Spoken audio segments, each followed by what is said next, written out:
Buenas tardes, gracias. Bienvenidos a esta última sesión temática de esta conferencia de 2 días que hemos tenido sobre el tema la integración latinoamericana hoy. Voy a ser muy breve en la presentación inicialmente de las características de los expositores que vamos a tener para pasar lo más rápidamente a sus presentaciones. Gustavo García Brito es doctor, PhD, doctor en estudios internacionales, magíster en Derecho, actualmente es docente del área de Derecho de esta universidad, anteriormente fue magistrado en el Tribunal Andino de Justicia. Daniel Garda, un economista quiteño con maestría en Dirección de Empresas, diplomado en Competitividad, fue segundo ministro de Comercio Exterior, Inversiones y Pesca del gobierno de Guillermo Lasso de julio 23, desde julio 23. Fue viceministro de Comercio Exterior y también presidente y vicepresidente de FedExport. Y César Montaño Galarza, el doctor en Derecho PhD, magíster en Derecho Económico, mención en Relaciones Económicas Internacionales, abogado y doctor en Jurisprudencia y rector de la Universidad Andina Simón Bolívar. Sin más, paso a la breve presentación del comentarista Cristian Leroux. Bueno, yo simplemente voy a ser un poco de comentarista y moderador, así que voy a intervenir en la medida de lo posible, lo menos posible, porque lo importante son las intervenciones de los panelistas. Pero bueno, si les parece, no sé, empezar con la primera presentación, que es la Alianza del Pacífico. Gustavo García Brito, docente de la USAP de Ecuador, y luego vamos haciendo comentarios. Listo, pasemos adelante entonces. Adelante, Gustavo, por favor. Gracias, muy buenas tardes. En principio agradecer a los organizadores del evento, al rector de la Universidad Andina Simón Bolívar, quien nos acompaña, y también a Pablo Andrade de la Cátedra Germánico Salgado por la invitación. Es para mí un gusto estar acá. Tengo una presentación que si me ayudan por favor para compartirla e iniciar. Bueno, mientras la ponen, el día de hoy quiero compartir con ustedes, es breve, sobre la Alianza del Pacífico, avances y retrocesos y algunas reflexiones en torno a esta iniciativa de cooperación regional. Voy a tratar hoy día sobre 3 temas: origen, diseño y visión de la alianza, principios, dinámica y estancamiento en los últimos años, unas reflexiones sobre los desafíos diferentes del norte y del sur, considerando sobre todo que México, como parte de la alianza, es un país que se encuentra en el norte y tiene por supuesto una estructura industrial y exportadora distinta a la que tienen Colombia, Perú y Chile acá en Sudamérica, y algunas consideraciones finales. En ese sentido, en cuanto al origen, diseño y visión, simplemente para ponernos en contexto, todo comenzó con una carta que envió el presidente Alan García en el año 2010 a sus homólogos presidentes de los actuales miembros de la Alianza del Pacífico, pero también a Ecuador y también a Panamá. En esta carta, lo que él básicamente proponía en el año 2010, en un contexto en el que la Comunidad Andina y el Mercosur planteaban algunas dificultades, un estancamiento también en la dinámica de integración, la Comunidad Andina sobre todo en una lógica de 2 versus 2, Colombia y Perú, que habían suscrito ya acuerdos comerciales regionales con países extrarregión, principalmente el acuerdo comercial con Estados Unidos en el año 2006, que había sufrido la salida de Venezuela. El Mercosur también con algunos problemas de dinamización de la integración a nivel del Cono Sur y con el surgimiento de otros procesos de integración que abandonaban un poco esta lógica de integración económica y más bien se decantaban por una lógica que la teoría denominó como poshegemónica o posliberal, que son el ALBA, que es UNASUR, que es la CELAC. En ese contexto, en el año 2010, lo que plantea Alan García a los presidentes de los otros países es básicamente 2 aspectos centrales. Profundicemos la integración económica y comercial entre nuestros países, que tenemos una visión preponderantemente neoliberal en cuanto al libre comercio y en cuanto a las negociaciones comerciales con terceros países, pero además considerando la dinámica del comercio internacional, determinemos algunas acciones conjuntas para vincularnos con el Asia-Pacífico. Con esas 2 premisas se envía esta comunicación. Algunos países, sobre todo muy rápidamente, reaccionan, Chile y Colombia, de manera favorable. Chile se une rápidamente. Hay una primera reunión que se celebra en Mar del Plata en ese mismo año. Ecuador ya en el 2010 no digamos, plantea que no está de acuerdo con esta iniciativa o básicamente no atiende el llamado de Alan García en ese momento. Y en la primera cumbre presidencial en abril del 2011 se reúnen estos 4 países que a día de hoy conforman la alianza. Se lanza en esa reunión presidencial esta iniciativa con estas 2 premisas y un año más tarde, en junio del año 2012, se firma el Acuerdo Marco de la Alianza del Pacífico. Y fíjense ustedes qué es lo que propone o qué es lo que se propone en este Acuerdo Marco. Básicamente 3 objetivos fundamentales. Primero, construir un área de integración profunda con libre circulación de bienes, servicios, capitales y personas, que se aparta también de este esquema tradicional que tenía la comunidad andina de formar o intentar formar una unión aduanera, se aparta de la tentativa del Mercosur, que como el nombre indica quería formar un mercado común, no digamos, se ancla a una institucionalidad estricta, sino vamos a ver más adelante que tiene mucha flexibilidad, pero se plantea esto de la integración profunda, que igual despertó muchas inquietudes desde la academia y también desde la política pública sobre la definición de qué es o qué se entendería por una integración profunda. Pero además se quería impulsar un mayor crecimiento, desarrollo y competitividad de las economías de las partes y también convertirse en una plataforma de articulación política, económica y comercial y de proyección al mundo, pero con énfasis en la Alianza del Pacífico. Hasta aquí nada nuevo, es lo que nos dice el acuerdo comercial, o mejor dicho, perdón, el acuerdo marco, y ya vamos a ver al final de la presentación si es que se alcanzaron o no estos objetivos o qué tan cerca estamos. Esta es la estructura, este es el diseño que mantiene hasta el día de hoy la Alianza del Pacífico. De hecho, esto es lo que está en la página oficial de la Alianza, que curiosamente, como ustedes pueden apreciar ahí, colocan ellos mismos a los presidentes de cada uno de los países, al Consejo Presidencial, inclusive por encima del acuerdo marco, lo que es bastante curioso desde el punto de vista jurídico, pero bueno, así se definen ellos porque, como les digo, esta es la visión oficial. Después del acuerdo marco, que es la estructura normativa, tenemos igual una estructura intergubernamental, que es el Consejo de Ministros de Relaciones Exteriores y de Comercio, el grupo de alto nivel, que son los viceministros de Relaciones Exteriores y de Comercio, coordinadores nacionales, que también actúan como articuladores, y tenemos una serie de grupos técnicos, y hay diferentes grupos técnicos, los mismos que hay en los acuerdos como la OMC o en la Comunidad Andina, ¿no? Acceso a mercados, medidas de defensa comercial, en fin, fundamentalmente en materia económica comercial. A día de hoy la presidencia pro tempore está a cargo de Chile. Luego existe un protocolo comercial que se firma después del acuerdo marco y tenemos algunos consejos de participación de la sociedad civil, como el Consejo Empresarial, que es uno de los más importantes, un Consejo de Ministros de Finanzas, en fin. Y también vale la pena señalar que esta iniciativa desde el inicio llamó la atención de la comunidad internacional y a día de hoy tiene 63 países observadores a nivel, digamos, de los distintos continentes.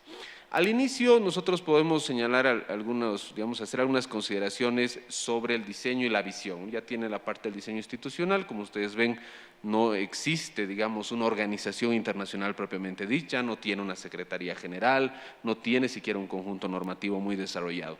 Nace esta iniciativa en una lógica de arriba hacia abajo, es una iniciativa de los jefes de Estado en el contexto que les había señalado y no necesariamente responde a una demanda por un acuerdo o mayor coordinación ni desde los mercados nacionales y tampoco desde los espacios regionales. Es una dinámica que surge desde la política de los presidentes. Y surge además en un contexto en que los 4 países tienen membresías, son miembros de algunos acuerdos, piensen ustedes en Colombia y Perú en la Comunidad Andina, que son similares. Son países que tienen acuerdos de libre comercio firmados con Estados Unidos, firmados con la Unión Europea y con otros países y que tienen aspiraciones comunes también, como en el caso de México ya es parte de la OCDE, en el caso de otros países que quieren ser parte de la OCDE, que están en el marco de la negociación de lo que se llamaba el Trans-Pacific Partnership, es este macroacuerdo regional con el Pacífico. Entonces son países que, digamos, ya tienen un bagaje y ya tienen un pasado conjunto, no necesariamente coordinado, pero sí que actuaron, digamos, en distintos espacios bilaterales y regionales de manera conjunta. Tienen además estrategias similares de una proyección internacional, sobre todo con esta suscripción de acuerdos comerciales asimétricos. México es el primer país en desarrollo que firma un acuerdo con países desarrollados, el NAFTA, el TMEC a día de hoy. Ya había señalado de Perú y Colombia y Chile con Estados Unidos, la Unión Europea, en fin, y ellos se decantan por esta institucionalidad de baja intensidad, es decir, surge también la alianza un poco lo que ellos sabían era lo que no querían ser. No queremos ser un proceso supranacional, no queremos transferir soberanía, no queremos ser un proceso intergubernamental anclado en normas jurídicas, sino queremos una institucionalidad de baja intensidad que nos permita coordinar de manera más rápida, supuestamente más eficiente. Ya vamos a ver que eso generó avances inicialmente, pero también retrocesos con posterioridad.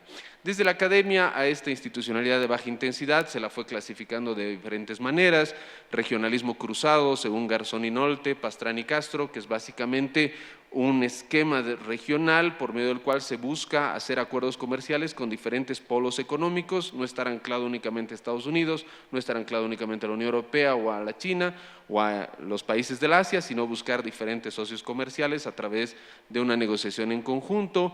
También se lo llamó regionalismo minimalista, proliberal, regionalismo económico superficial, en fin. Y en un trabajo reciente de una colega, Yulisa Castro, ella señalaba que ante una ausencia de burocracia internacional se generó una red de actores nacionales que tienen una determinada agencia que pueden incidir en el dinamismo del proceso.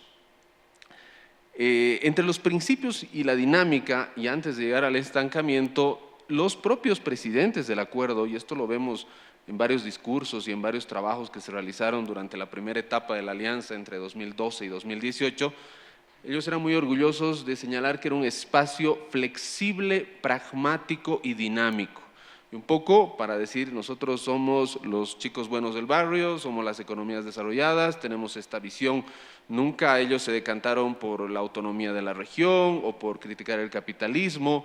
Ellos siempre, digamos, siguieron su lógica de insertarse en la economía global a través de acuerdos comerciales y de mantener, digamos, una política de mercado.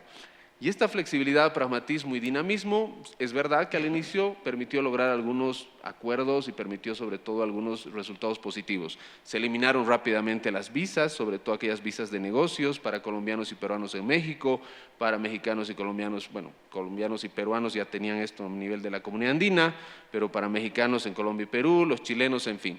Se abrieron algunas embajadas conjuntas, una importante, los 4 países en Ghana, otras de países, digamos, de Colombia y Perú en algunos países del África. Entonces se logró, digamos, una cooperación rápida en cuanto a la coordinación en materia diplomática. Se logró un acuerdo para el Fondo de Cooperación de la Alianza, una plataforma de movilidad académica que funciona muy bien hasta el día de hoy, a través de la cual se otorgan becas y hay estos programas de intercambio, una red de investigación científica, el protocolo comercial que les señalaba que se firmó en el año 2014, entró en vigencia en el año 2016, se habría liberalizado el 92% de los intercambios comerciales, se crea el mercado integrado latinoamericano de las bolsas de valores, un fondo para infraestructura y también una dinámica interesante de ruedas de negocios. Yo me acuerdo que la última cumbre presidencial de la CAN había sido en Bogotá y en Lima en el año 2010, y a partir del año 2012 los presidentes de la alianza se reunían cada 6 meses, estaban en ruedas de negocios. Y evidentemente la alianza pues era la niña bonita del regionalismo en esa época. Los presidentes de la CAN después de 2010 solo se reunieron en el 2019 para celebrar los 50 años de la CAN y fíjense cómo ahí hubo, digamos, un abandono de ese proceso en ese momento.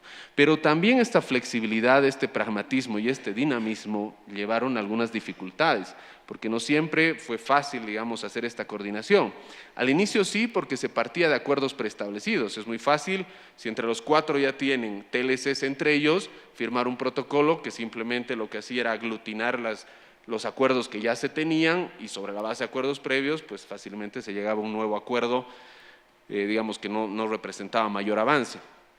Sin embargo, cuando ya no habían acuerdos previos y cuando había que dar pasos y para profundizar esa supuesta integración económica y comercial, ahí se vieron algunas dificultades. 2 principales.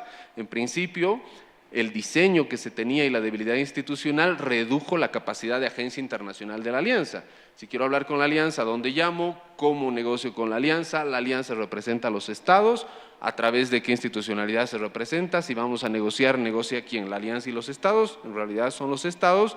Y bueno, pues la alianza es un foro, pero digamos no tiene esta capacidad institucional de representación y de agencia internacional para negociar en nombre de los estados. Pero además también se encontraron ya en la implementación de algunos acuerdos con límites normativos e institucionales domésticos. Porque claro, cada uno de los 4 países tiene su estructura jurídica nacional que además responde a la lógica de acuerdos comerciales y de procesos de integración de cada uno de los países, y como la alianza no tiene un ordenamiento jurídico que vaya armonizando todas estas disciplinas, en el momento de implementar los acuerdos se vieron con estos límites a nivel nacional que no había cómo, digamos, sobrellevarlos o sobrepasarlos. Y por ejemplo, en la práctica ya algunas de las dificultades, no me voy a referir quizás a todas por tiempo, pero por ejemplo, en materia de cosméticos se quiso profundizar la regulación porque ya a nivel arancelario habíamos bajado casi todos los aranceles, barreras directas al comercio no existían, pero para promover un verdadero intercambio comercial o generar cadenas regionales de valor en el sector cosmético solamente, había que armonizar ya los temas regulatorios, los temas sanitarios, por ejemplo. Y ahí fue muy difícil que se pongan de acuerdo. Solo lograron ponerse de acuerdo una vez que el capítulo de cosméticos entró al TPP, al Trans-Pacific Partnership, y como ya se habían puesto de acuerdo en ese nivel multilateral, utilizaron esa misma arquitectura jurídica en el nivel de la alianza, que básicamente otorgaba un amplio margen de actuación a las economías nacionales y a la legislación nacional. Entonces el nivel de armonización no fue tan profundo y en realidad el resultado positivo se dio a nivel de TPP y simplemente lo bajaron luego como un acuerdo de la Alianza del Pacífico. Pero cuando quisieron avanzar a la negociación de mejoras regulatorias en otros sectores, simplemente no se pusieron de acuerdo, no tenían compromisos a nivel multilateral y no se lograron ningún tipo de resultados. Algo similar surgió después. Como estaba negociando el TPP, se baja Estados Unidos en el 2016-2017, y entonces 4 países, Australia, Canadá, Nueva Zelanda y Singapur, que formaban parte de esta negociación, le dicen a la alianza que tienen un mayor interés en poder firmar acuerdos de mayor alcance que el que se estaba firmando a nivel multilateral. Y es en ese momento que surge la iniciativa de generar esta categoría de estados asociados, que no existía hasta ese momento, eran los 4 miembros, y ahí surge la iniciativa, y también costó mucho ponerse de acuerdo en los lineamientos básicos para quién puede ser o no estado asociado. Estos 4 países fueron los primeros en solicitar, digamos, eran candidatos a ser estados asociados. Se quiso hacer una negociación en bloque de la alianza con los 4 estados asociados para tener un gran acuerdo, pero ahí otra vez comenzaron a surgir las dificultades. Ante la ausencia de estructura institucional, ante la ausencia de una lógica regional, primaron las lógicas nacionales y, por ejemplo, el sector doméstico de lácteos en Colombia era un firme opositor a que se avance la negociación con Nueva Zelanda porque ponía en riesgo el tema de lácteos. Y así fue muy difícil articular las negociaciones, de hecho estuvieron paralizadas durante mucho tiempo, se reiniciaron con Singapur allá por el año 2000-2021, es evidente que se llega a firmar un acuerdo comercial entre la Alianza del Pacífico y Singapur en enero del 2022, con bombos y sonajas, grandes fotos, y a ser el primer estado asociado. Sin embargo, hasta la fecha esto no se ha consolidado, se ha firmado el acuerdo, Perú lo ha ratificado rápidamente porque ya tenía un acuerdo con Singapur de hace 10 años, Colombia ratifica una ley, pero luego la Corte Constitucional de Colombia, al hacer la revisión del texto, se baja la ley porque era un texto que vulneraba algunas normas constitucionales de Colombia. Entonces, el proceso de adhesión o de que Singapur sea reconocido como Estado asociado está ahí paralizado también, y ahí vamos viendo un poco estas debilidades que se dan por la falta de institucionalidad. Algo similar pasó con los nuevos miembros. ¿Qué pasó? Ecuador, escuchamos nosotros que era parte de su agenda ser parte de la alianza, no logró finalmente, para hacer corto el cuento, firmar un TLC con México. Tenemos aquí un protagonista, Daniel quizás nos puede contar qué es lo que sucedió. No se firmó el acuerdo con México, luego no se pudo entrar a la alianza. Costa Rica está ahí, se ha creado recientemente un grupo para ver si Corea del Sur puede ser un siguiente estado asociado. Y entonces esta mínima institucionalidad hace que la alianza sea una zona de libre comercio en formación, ergo no es un área de integración profunda como se había anunciado. Tampoco la Alianza del Pacífico ha fomentado el comercio intrabloque, y para esto esta es una publicación del año 2023 de 3 autores, Pastrana, Urango y Díaz, que hacen esta tabla con base en las estadísticas de ALADI, y lo que ellos nos demuestran ahí es un poco la evolución del volumen de comercio de la Alianza del Pacífico. Abajo, en esta línea que es prácticamente horizontal, ustedes ven que no hay prácticamente ningún cambio en cuanto al mayor nivel de comercio intrabloque desde el año 2012 hasta el año 2022, si no me equivoco que es la data, y la diferencia en cuanto a las exportaciones a nivel global. O sea que tampoco la alianza, digamos, ha servido para dinamizar las relaciones económicas intrabloque como también se había anunciado. Muy rápidamente, algunos desafíos diferentes que se presentan en el norte y en el sur. La China, ustedes saben, tiene un impacto y lo han venido viendo en estos días en este evento y en otros seguramente, un impacto muy grande en América del Sur. Y la China no se relaciona con la alianza, sino se relaciona de manera bilateral con cada uno de los países y se relaciona de manera diferente. La China en sus relaciones comerciales y de inversión inclusive con Colombia, Chile y Perú ha coadyuvado a la reprimarización de la economía, compra fundamentalmente commodities, minerales, cobre a Chile, plata o estaño en el caso del Perú, en fin. Entonces hay una dinámica y vamos a ver después que es muy curioso porque los flujos de inversión extranjera directa de la China van a estos países a comprar acciones o a comprar participación en estas empresas que luego le exportan a la China las materias primas. La pregunta es dónde está el dinero en realidad, si va y viene del mismo país. Pero en cambio con México la lógica es distinta porque la China invierte sí en algunas industrias que tienen mayor capacidad de producción de bienes con valor agregado. De tal manera que hay diferentes desafíos que tienen estos 4 países. En el caso de Colombia y Perú quieren que la alianza les ayude a promover exportaciones. En el caso de Chile quiere mantener algunos niveles de exportación. A México le interesa más la alianza para ver si puede exportar más sus manufacturas a estos países. Hay una asimetría en los niveles de industrialización y en las participaciones de las cadenas regionales de valor. No ha sido posible coordinar políticas macroeconómicas, esto también por la falta de institucionalidad. No existe evidencia empírica acerca de la mejora de capacidad competitiva de los estados parte y además hay trabajos recientes, 3 que se citan ahí, en los cuales algunos autores que han estudiado, digamos, evidencia empírica señalan que parecería que la alianza ha abandonado un poco esta iniciativa de generar cadenas regionales de valor donde se requieren incentivos de parte del Estado y hacer una coordinación mayor entre actores públicos y privados para simplemente promover los encadenamientos productivos. ¿Cuál es la gran diferencia? Los encadenamientos productivos se dan generalmente por una dinámica de libre competencia en el mercado, de compra de insumos y formación y formar parte de toda la cadena de suministros. En cambio, para formar una cadena regional de valor sí se requieren algunos incentivos que pueden promover, digamos, una mayor interdependencia. Algunas consideraciones finales en torno a lo que se ha señalado. En principio, creo que es evidente que no se han alcanzado los objetivos que se habían propuesto, pero esto no significa de ninguna manera que podamos ver estos temas en clave de éxito o fracaso. Yo creo que simplificar eso nos ha hecho mucho daño a todos los procesos de integración. Yo creo que han habido avances inicialmente en cuanto a una dinámica de coordinación, mientras en la foto salían los presidentes que coincidían en su forma de ver el mundo y de insertarse a la economía global y sobre todo el rol del Estado en la economía, y cuando esa foto cambia y surgen nuevos actores con intereses distintos, pues evidentemente se ha hecho más difícil llevar adelante esta coordinación. Desde mi punto de vista, se parte de una premisa que creo que es sustancial para analizar estos temas y sobre todo buscar explicaciones y poder plantear algunas propuestas, es que en la vida real política, economía y derechos son indisociables. ¿Y esto qué significa? Que las decisiones políticas que quieren incidir en la economía se tienen que traducir en normas jurídicas que puedan a su vez en el futuro de alguna manera limitar el ejercicio de la política. Y esto, digamos, es una dinámica constante y nosotros vemos que cuando alguna de estas 3 piezas se decanta por, como en el caso de la alianza, mayor pragmatismo, mayor flexibilidad, puede funcionar en algún momento en que la política va de la mano, pero cuando la política en definitiva, digamos, ya no tiene similitudes o ya no tiene estas similares características que tuvo al inicio, pues vemos que el derecho es insuficiente porque ni siquiera hay una estructura jurídica que pueda llevar de la mano, digamos, a los actores a cumplir los propósitos que se habían señalado. Y otro tema que es esencial, este es un proceso de retroalimentación. Las normas jurídicas, y esto viene obviamente de la formación de abogado que tengo, las normas jurídicas no solamente no es un análisis simplemente prescriptivo, no es que existe un acuerdo y el acuerdo se cumple por sí mismo. El acuerdo es el resultado de una negociación política y el acuerdo debe implementarse, pero si ese acuerdo no se está cumpliendo, las disciplinas no se cumplen, es para eso que existen los mecanismos de solución de controversias, para recordarles a los estados cuáles son sus compromisos y para dinamizar nuevamente el proceso de integración. Así, en algunos aspectos, ha funcionado la comunidad andina.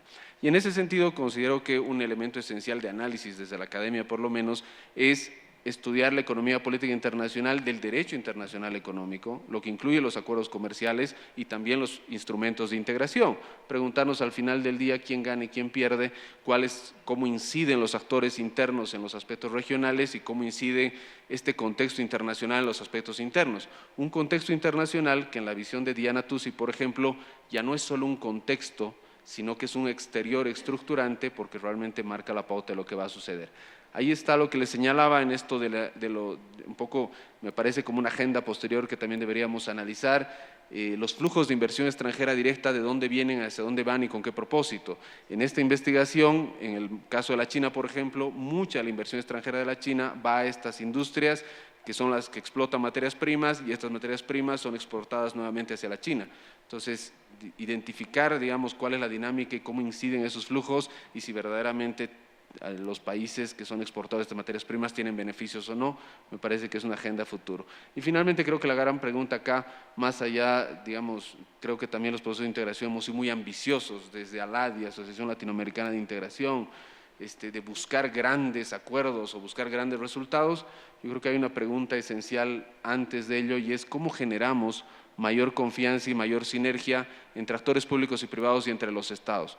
En estos últimos años hemos estado presentes, creo, todos los que estamos en esta mesa, y con esto concluyo, en varios de estos eventos, y siempre creo que terminamos con un sabor medio amargo de decir es que nos hace falta integración, es que las constituciones hablan de integración, pero ¿cómo lo logramos? Y yo creo que es trascendental buscar espacios, buscar temas en los cuales podamos generar confianza y sinergia, que podamos sentarnos nuevamente a la mesa, que podamos volver a dialogar, que encontremos una agenda corta, positiva de temas que nos permitan tener mayor confianza y mayor sinergia en los procesos de integración. Yo les agradezco mucho por su atención.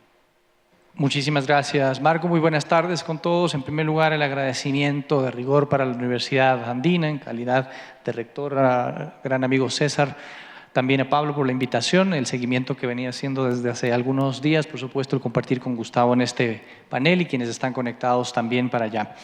He traído una corta presentación también y el enfoque de lo que yo quiero comentar y compartir con ustedes el día de hoy es un poco lo que compartí también a inicios de este año en la Asamblea Nacional, y fue justamente cuando se daba el debate sobre la ratificación o no del Tratado de Libre Comercio en ese foro. Por lo tanto, es una presentación que contiene algunos aspectos políticos a considerar y otros más un poquito técnicos en el caso del contenido mismo de lo que tiene el Tratado de Libre Comercio con China, es decir, es un mix de esto, ¿no? Mientras nos ponen la presentación para ese efecto, por favor, yo lo que quería comentarles acá es que, muchísimas gracias, César,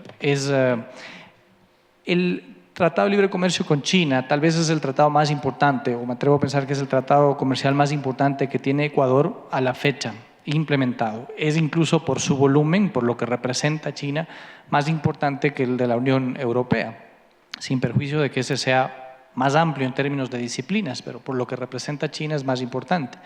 Ahora, ¿cómo se llegó a lograr eso?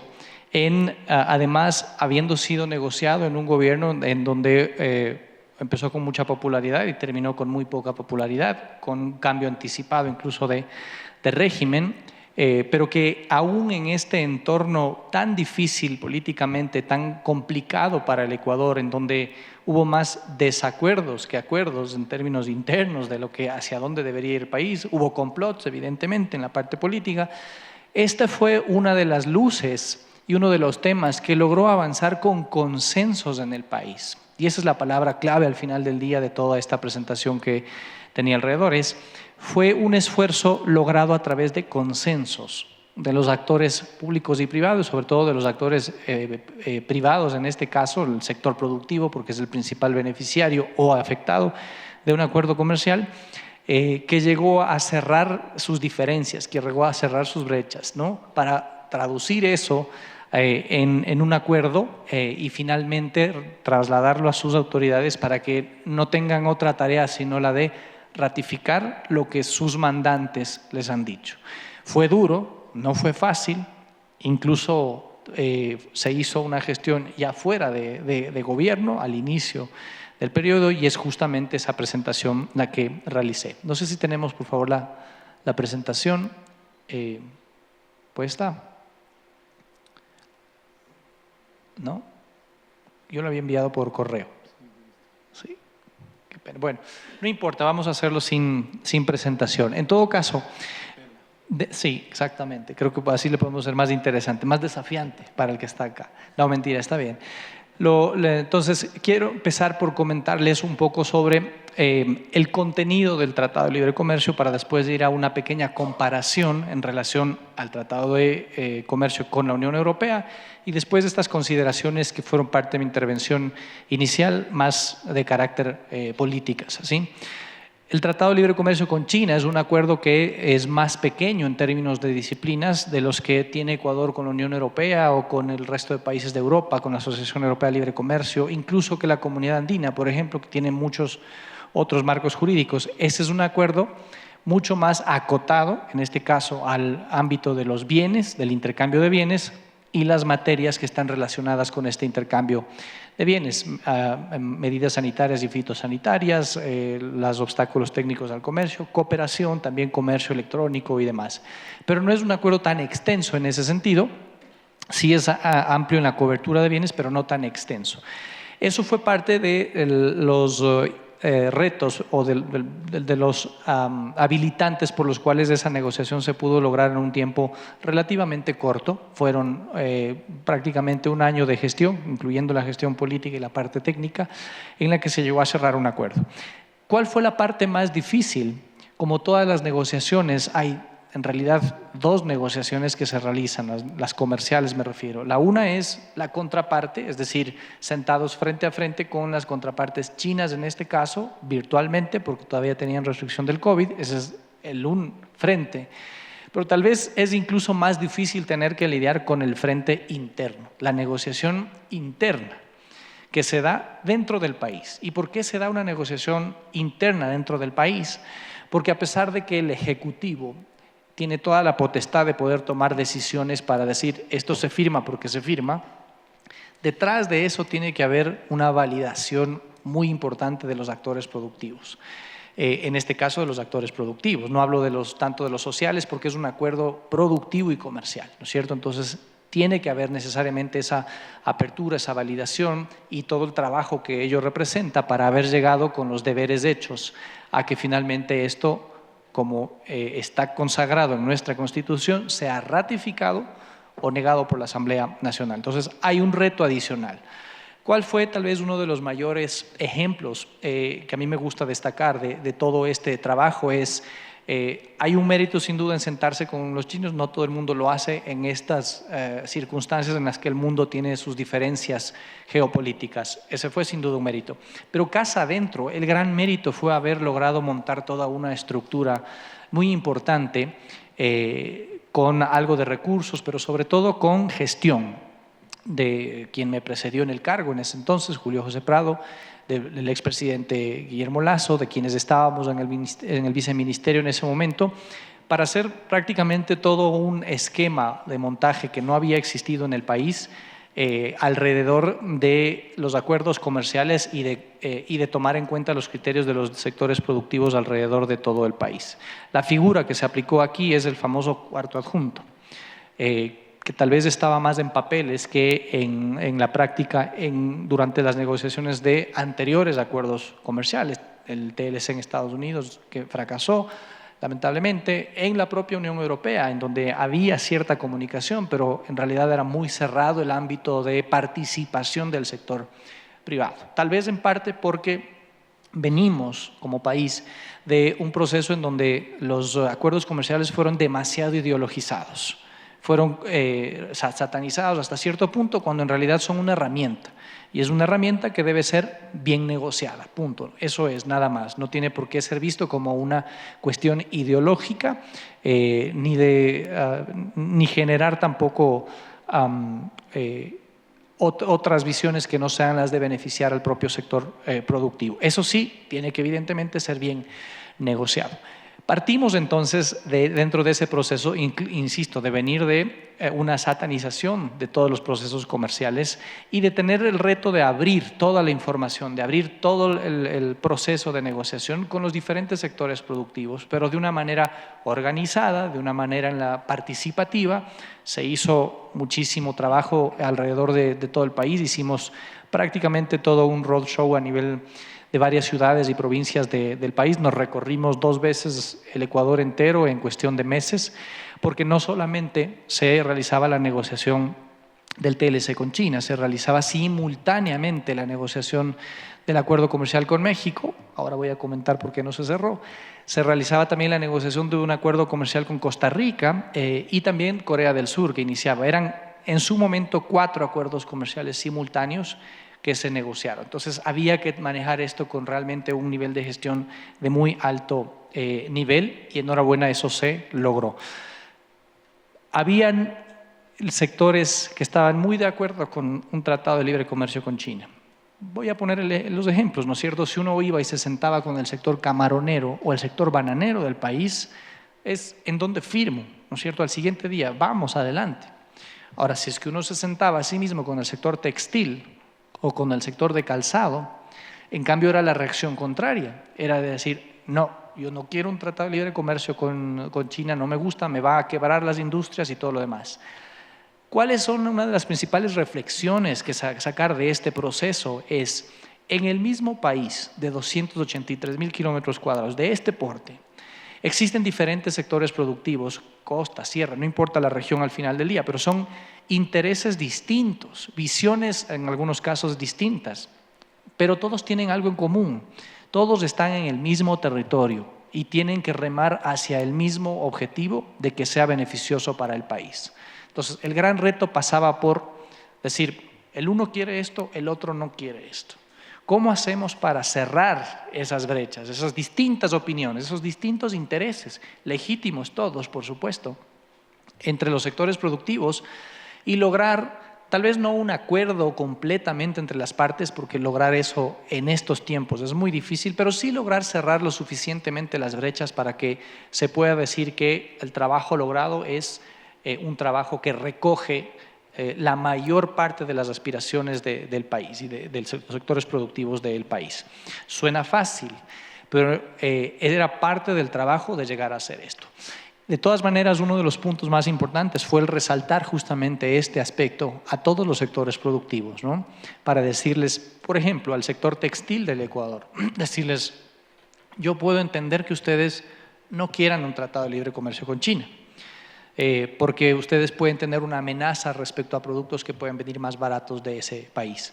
Pero a ustedes sí les interesa un tratado de libre comercio con Estados Unidos y me firmarían al día siguiente el tratado de libre comercio con Estados Unidos porque ese constituye en cambio un mercado con altísimo potencial para su exportación de productos. Un mismo sector, dos intereses distintos. En contraste, si yo voy ahora o iba en ese entonces, ¿no es cierto?, donde el sector de proteínas, los productores de carne de cerdo, carne de aves, lácteos inclusive, de leche, que es un sector muy sensible y politizado. Si iba donde ellos, la propuesta, después de explicar, digamos, de cuáles son las potenciales de China, la respuesta era, ok, China, estoy de acuerdo, me interesa. China es el mayor consumidor de productos agrícolas en el mundo, el mayor importador de productos agrícolas en el mundo. Entonces, evidentemente decían, ok, me interesa ese acuerdo. Pero no me interesa un acuerdo con Estados Unidos. Esos mismos sectores, el sector lácteo, el sector de proteínas, dicen, el acuerdo con Estados Unidos, cuidado, porque en cambio Estados Unidos es un fuerte proveedor de productos agrícolas en el mundo, lácteos, carnes y todo lo demás. Contrasto solamente dos sectores que viven en el mismo país, que generan empleo, todo legítimo, pero que tienen intereses completamente contrapuestos en una agenda comercial en donde las autoridades de turno están llamadas a gestionarla y esa gestionarla es a lograr cerrar las brechas, cerrar las diferencias para lograr que el país avance. Y lo resalto nuevamente porque esto es algo que no es fácil de trabajarlo y requirió de muchísimo esfuerzo para hacerlo. Al final del día, ¿qué fue lo que se logró? Es justamente esos consensos, es decir, vamos a avanzar abriendo el mercado para lo que nos interesa abrir el mercado en China, todo lo que es agrícola básicamente, desde las proteínas, pasando por las frutas, por los congelados, los vegetales, algunos productos también del ámbito forestal, etcétera. Y vamos a hacer todo lo posible para proteger el ámbito de la manufactura, ¿no? Varios aspectos de la manufactura, varios subsectores de la manufactura, como el textil, como el calzado, como la línea blanca y demás. Y para todo esto, ya esa parte sí era la negociación vis a vis con la China, era desde el primer momento de esa negociación saber que necesitábamos reservarnos un espacio de flexibilidad para saber cómo gestionamos con nuestros sectores productivos esas protecciones. El caso fue todo un éxito porque logramos que se incluya 10% del universo arancelario de exclusiones. Esto equivale más o menos a 800 y pico subpartidas arancelarias. Eso cubre el ámbito de textiles, cubre el ámbito de línea blanca, calzado, muebles de madera, varios sectores sensibles que una vez que estaban excluidos del acuerdo, entonces no presentaron resistencia al acuerdo, ¿sí? Porque ya no tienen una desgravación arancelaria por parte de China. Entonces, ya no hubo la resistencia del sector textil, ya no hubo la resistencia del sector de calzado, del sector de línea blanca, etcétera. Al contrario, hasta cierto punto en algunos sectores hubo un apoyo de esto. Algo sumamente destacable y difícil de lograr, pero lo hubo al final del día. Lo cierto es que todo esto al final del día estaba en papeles, estaba en un apretón de manos entre los chinos y los ecuatorianos y entre los propios sectores productivos que pasó a las instancias fuera del poder del Ejecutivo ya, a la Corte Constitucional y posteriormente a la Asamblea Nacional. Es un ámbito en donde, como podemos ver lamentablemente en nuestra institucionalidad, no hay control. ¿Sí? Entonces, claro, tiene su nivel de riesgo el que esto suceda, pero es parte de la democracia, hay que respetarla. Lo que hay que hacer es ayudar finalmente a que esas instancias puedan gestionar esto, ¿no? Entonces, la primera etapa para pasar este acuerdo fue primero la Corte Constitucional, en donde finalmente el acuerdo, al ser acotado al ámbito de bienes, pues no tuvo mayor problema ni observaciones. No había un tratamiento relacionado al tema de inversiones ni de sectores estratégicos como tal, lo cual facilitó que la Corte Constitucional advierta que el acuerdo es perfectamente compatible con nuestra Constitución, ¿no? Y hago énfasis en esto porque tuvimos un pequeño problema en el acuerdo comercial con Costa Rica, en la parte de el capítulo relacionado con la protección de inversiones y los mecanismos de disputas a nivel fuera de la región, que lamentablemente fueron declarados inconstitucionales y perdieron la última consulta popular. Pero eso es un paréntesis, con Costa Rica se renegoció eso. Volviendo a China, el siguiente paso entonces era la Asamblea Nacional. Y a la Asamblea Nacional ingresó el 7 de enero de este año el texto para que pueda ser analizado. Ingresó en el mes el último día de la gestión del expresidente Guillermo Lasso, eso es el 28 de noviembre, ingresó a la Asamblea, para que el portero de la Asamblea lo atienda, porque no había todavía Asamblea, ¿no es cierto? Lo cierto es que había que gestionar en ese sentido y ya un nuevo gobierno, ya no era el gobierno que cerró, firmó, negoció el TLC, era un nuevo gobierno que tenía que decidir si tomaba el acuerdo para poderlo gestionar o bien podía haber tomado la decisión de esa no es mi responsabilidad y dejó pasar. Lo hizo incluso como se acusó en la Asamblea, que es un foro más político, decir fue negociado por el expresidente Lasso, entonces debe estar mal. Esos eran los criterios de algunos de nuestros asambleístas, para que vean el nivel de debate que tenemos en la Asamblea, ¿no? Entonces, enhorabuena todo el proceso que se siguió, todo el cúmulo de información, todo el esfuerzo. Al final del día no fue solamente de quienes estuvimos en ese lado de la mesa, circunstancialmente en el servicio público, fue un esfuerzo del país y de los sectores productivos del país.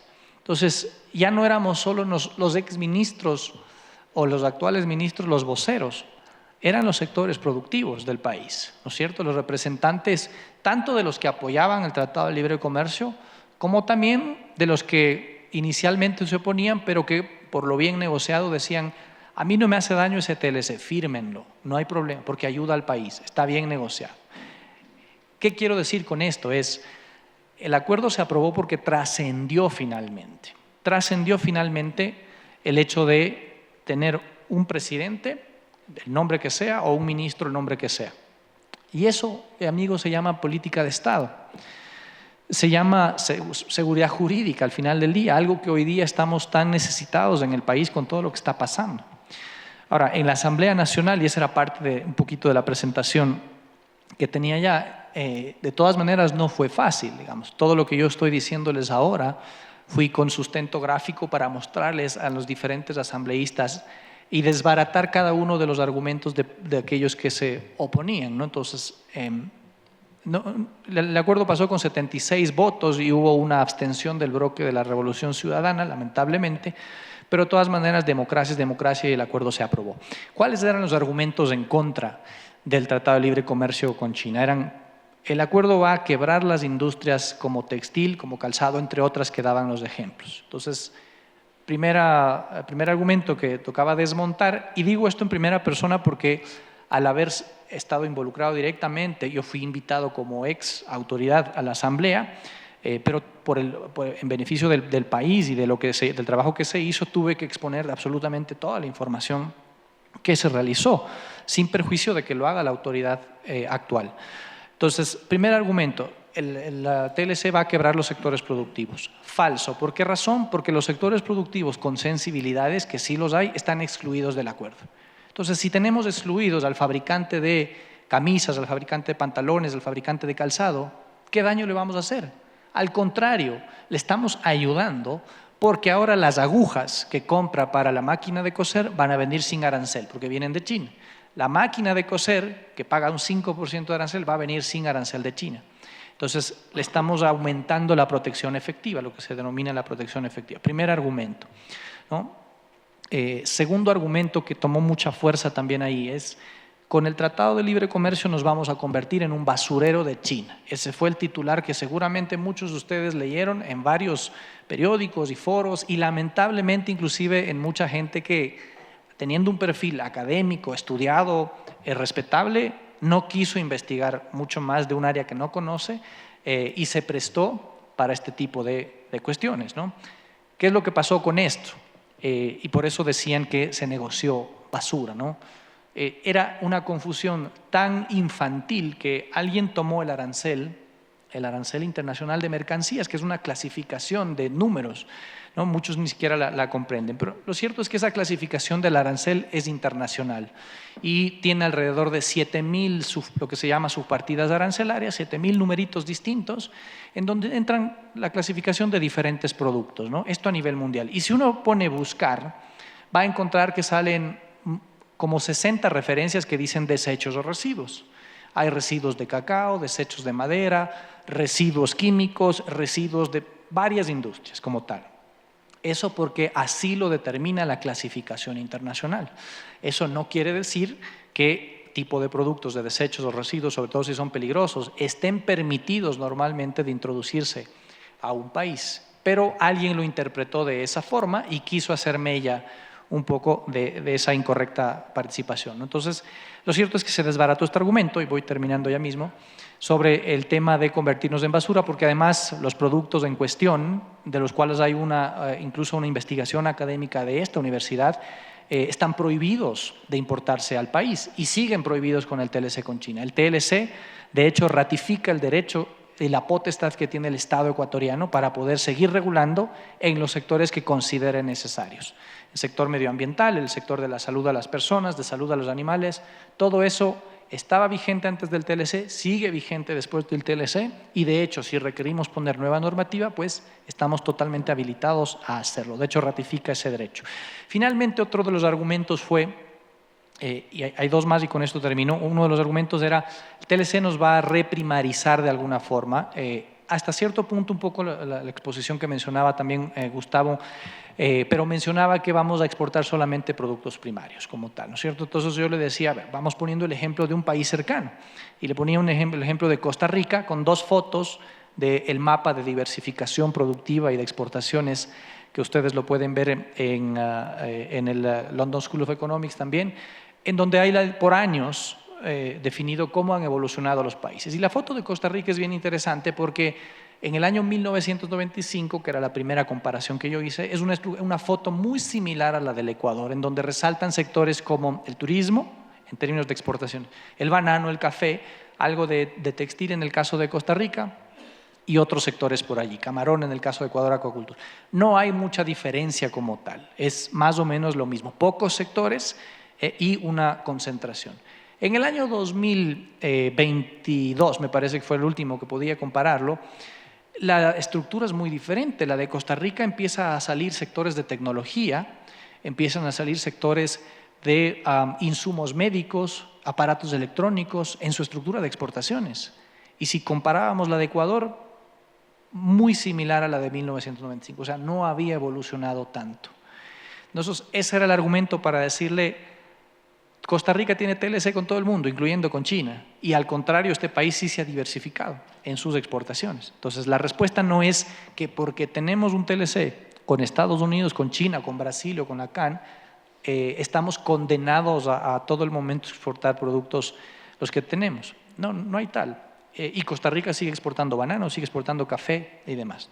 Otro argumento desbaratado. Y el argumento final, que tal vez era el más sonado, era el TLC fue firmado por Lasso, decían los asambleístas, ¿no? Yo cito lo que decían. El TLC fue firmado por Lasso y como tenían una referencia política, no técnica, del anterior gobierno, decían entonces no debe ser aceptado por esta asamblea. Entonces para ello, en las últimas láminas les dije, yo sé que ustedes tienen esta, no les dije la palabra aberración, pero sí es una aberración. Pero lo que les comparé, les dije es, aquí independientemente de quién ha estado en el gobierno, este proceso ha sido primero ratificado por el sector productivo, pero segundo, lo han también respaldado todos los exministros de los últimos 4 gobiernos y tenía una carta firmada por los exministros del gobierno de Guillermo Lasso, los exministros del gobierno de Lenín Moreno, los exministros del exgobierno del presidente Rafael Correa e incluso hacia atrás de Palacio. O sea, de los últimos 4 presidentes que hemos tenido, una carta en la que ratificaban que el acuerdo es positivo para el país, está bien negociado y que debe ser ratificado por la Asamblea Nacional. ¿Qué más mensaje de institucionalidad que ese? No lo está diciendo el ministro de turno del gobierno que salió, lo están diciendo 8 ministros, 7 ministros de los últimos 4 gobiernos que algo saben de la materia, ¿no es cierto? Y que no importa la ideología por la que pasaron en esos gobiernos, le están diciendo a la Asamblea Nacional, esto es positivo, está por encima de lo que ustedes crean sobre los políticos de turno, apruébenlo en beneficio del país.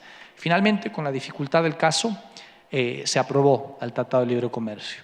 Es una bonita experiencia para poder de alguna forma poner en contexto esa necesidad de consensos en la política pública que hoy tanta falta nos hacen, y hacia allá era un poco la presentación también, que en este caso, desde el punto de vista de comercio exterior y de la integración del Ecuador al mundo, pues pienso yo ha sido positiva, bien llevada. Hay muchos retos por delante, eso da para hablar en todo otro foro, por cierto. La implementación de los TLCs en sí mismos es un reto para los países, pero sin duda alguna esto genera estabilidad, seguridad jurídica, genera previsión de largo plazo, genera crecimiento y empleo, que es lo que se necesita, y lo más importante, ha sido generado en base a los consensos de, en este caso, los actores productivos de nuestra economía, que son los llamados a atender eso. Me he pasado un poquito, pero espero haber expuesto un poquito del caso. Muchas gracias. Muchas gracias a Daniel Legarda por su presentación. Pasamos sin más a la presentación de César Montaño.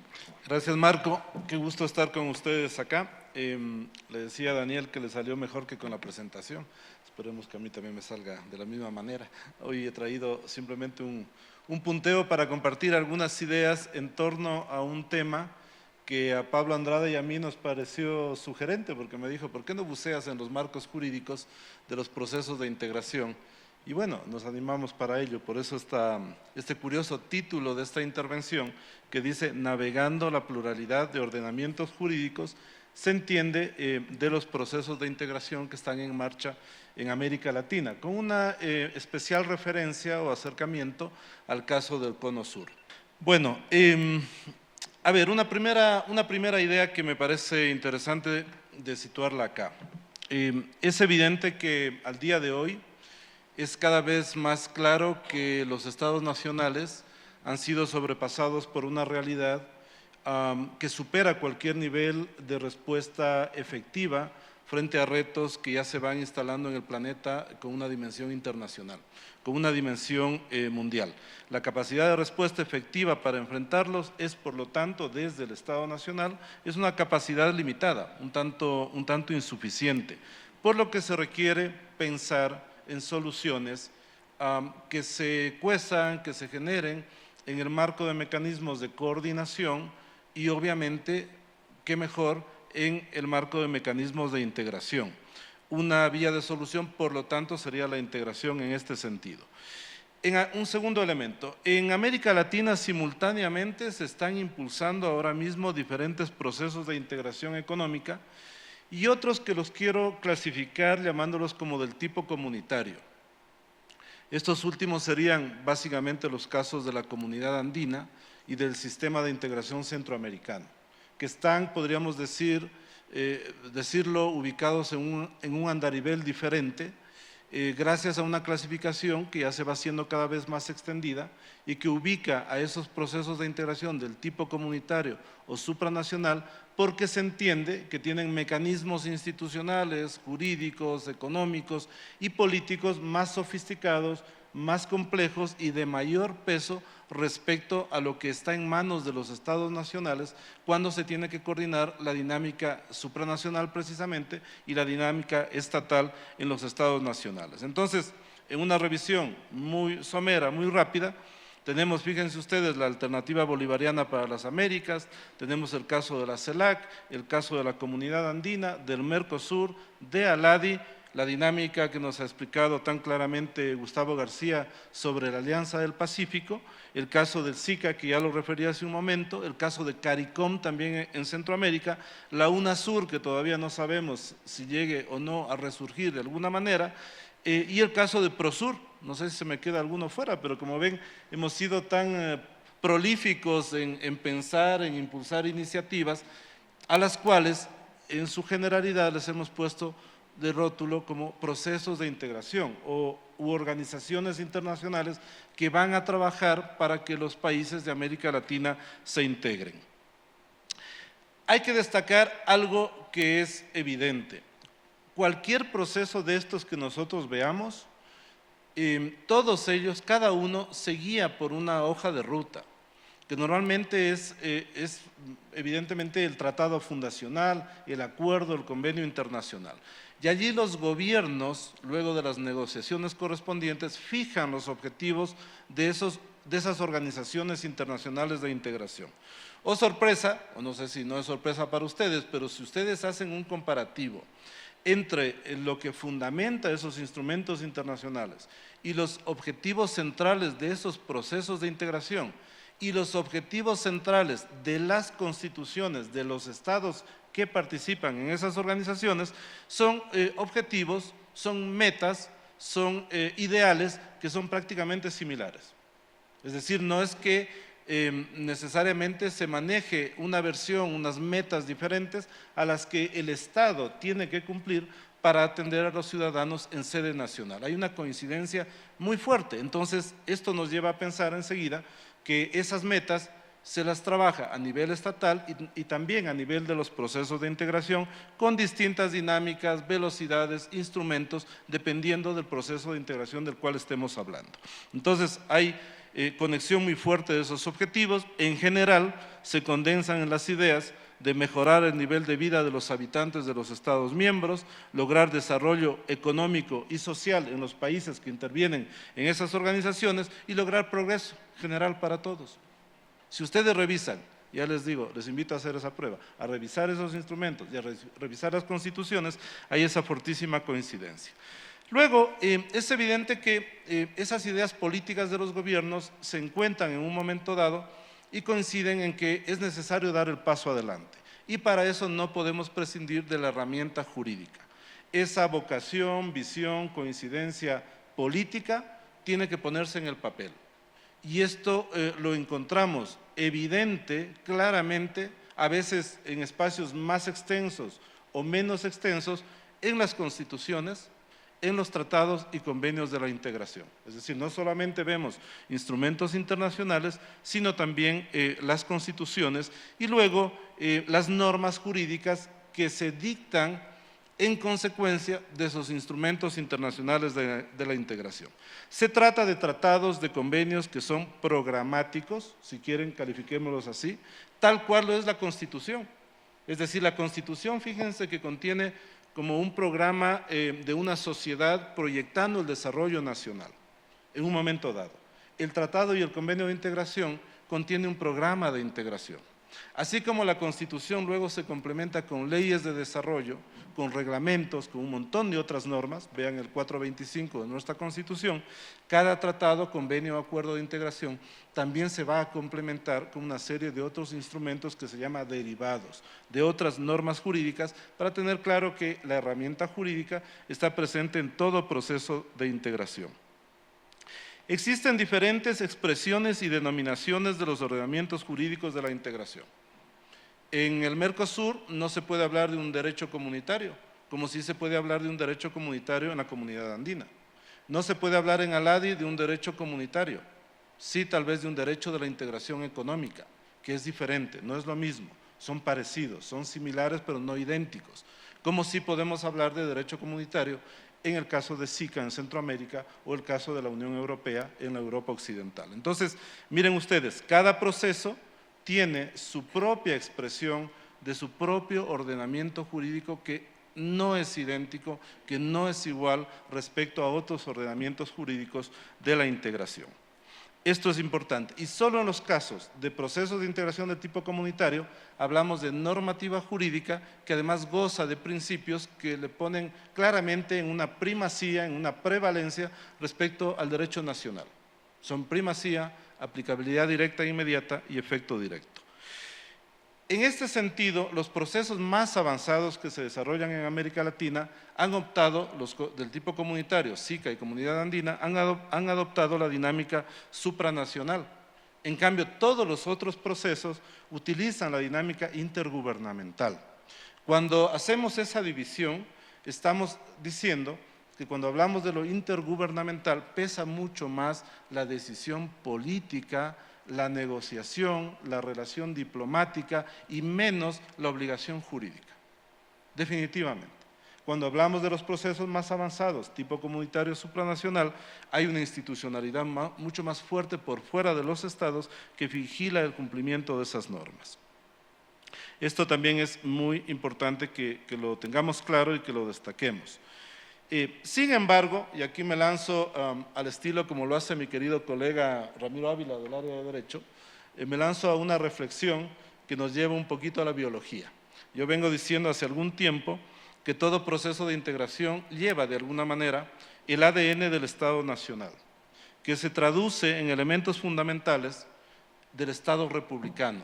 El Estado republicano, que es, digamos, la forma común de nuestros Estados nacionales, que se sustenta en varios pilares como la separación y equilibrio de poderes, las expresiones de los poderes ejecutivo, legislativo y judicial, el principio democrático para la elaboración de normas con rango de ley y todos estos pilares y configuraciones estatales regidas por el derecho. Como sucede en el organismo humano, el ADN se transmite del sujeto creador, el Estado Nacional, al sujeto creado, a la Organización Internacional de Integración. Es decir, la criatura que surge del acuerdo político internacional por parte de los estados debe ser de alguna manera reflejo de la realidad y de la naturaleza del Estado Nacional. El ADN en la biología es el ácido desoxirribonucleico. Para mí, en este contexto, es la voluntad política. La voluntad política que contiene y porta las instrucciones genéticas para el desarrollo y funcionamiento de todos los seres vivos. En la biología, acá en cambio está todo el acervo de las relaciones internacionales, de la voluntad política que sirve para que funcione el proceso de integración, el que sea. Entonces, ese link, ese vínculo que hay y ese producto que surge del acuerdo político entre gobiernos y que nos muestra una organización de integración, también nos muestra que lo que surge no es sustancialmente diferente del origen, de lo que lo origina. Hay una conexión, tiene que haber un reflejo en ese sentido y por eso toda la normativa de los procesos de integración a la final se la mira también con el filtro de la Constitución, que es la norma fundamental de los estados. Sin estados no hay relaciones internacionales, sin estados no hay organizaciones internacionales de integración. Es un poco plantear eso, ¿dónde está el inicio, dónde está el principio? El ADN en la biología tiene cadenas que se enroscan, forman una espiral parecida a una escalera que se llama hélice. Las cadenas del ADN estatal se expresan en menor o en mayor intensidad en las organizaciones de integración, según consta en los tratados fundacionales, como derivación de la voluntad política de los gobiernos. Esas cadenas representan los pilares del modelo republicano de Estado expresados en el Poder Ejecutivo, en el Legislativo y en el Judicial, como les dije hace un momento. Y esto se refleja de diferente manera, con diferente intensidad y volumen en cada proceso de integración. ¿De qué depende? De lo que digan los tratados de integración, de las cláusulas que ahí se negocian. Esto también tiene que ver con los mecanismos de resolución de conflictos instaurados en cada proceso de integración, lo que determina una atención más política o jurídica ante los conflictos.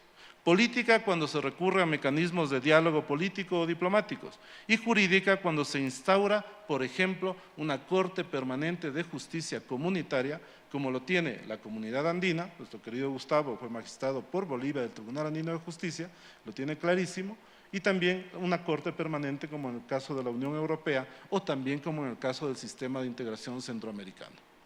El resto de conflictos se resuelven, se filtran, se tratan de enfrentar con mecanismos que no requieren el accionar de una corte supranacional que dicte sentencias que no necesitan exequatur en los estados nacionales, es decir, no necesitan una aprobación ulterior, sino que se aplican directamente en sus territorios y que cuando se incumplen generan responsabilidad por parte de los estados frente al grupo y a la organización de integración.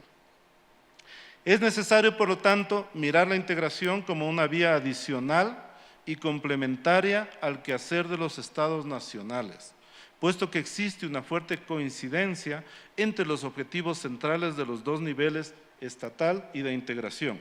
Para esto, el ordenamiento jurídico juega un rol preponderante junto con los mecanismos enfocados a garantizar su eficacia. Esta sería como una primera conclusión de lo que les estoy diciendo.